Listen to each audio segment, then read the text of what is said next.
તો તિરુપતિ મંદિરની દુર્ઘટના પર વડાપ્રધાન નરેન્દ્ર મોદીએ પણ દુઃખ વ્યક્ત કર્યું છે। પીએમ મોદીએ ટ્વીટ કરીને મૃતકોને પરિવારના સાંત્વના આપી છે, ત્યારે આંધ્રપ્રદેશ સરકાર તમામ મદદ પણ આપી રહી છે તે પ્રકારનો પણ ઉલ્લેખ કરવામાં આવ્યો છે। સાથે જ રાહુલ ગાંધીએ પણ ટ્વીટ કરીને શોક વ્યક્ત કર્યો। કોંગ્રેસના નેતાઓને તમામ મદદ કરવા માટે આહવાન પણ કરવામાં આવ્યું છે। જે દુર્ઘટના સર્જાઈ છે તેને લઈને વડાપ્રધાન નરેન્દ્ર મોદી દ્વારા ટ્વીટ કરવામાં આવ્યું અને આ દુર્ઘટના પર તેમણે દુઃખ વ્યક્ત કર્યું હતું અને મૃતકોના પરિવારજનોને સાંત્વના પાઠવી હતી।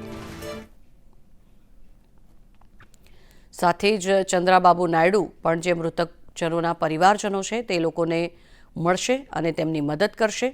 સાથે જ વડાપ્રધાન નરેન્દ્ર મોદી દ્વારા પણ આ દુર્ઘટના પર દુઃખ વ્યક્ત કરવામાં આવ્યું છે। આ ટ્વીટ તેમના દ્વારા કરવામાં આવ્યું છે। સાથે જ સાંત્વના પણ આપવામાં આવી છે। આર્થિક સહાય પણ તે લોકોને ચૂકવવામાં આવશે।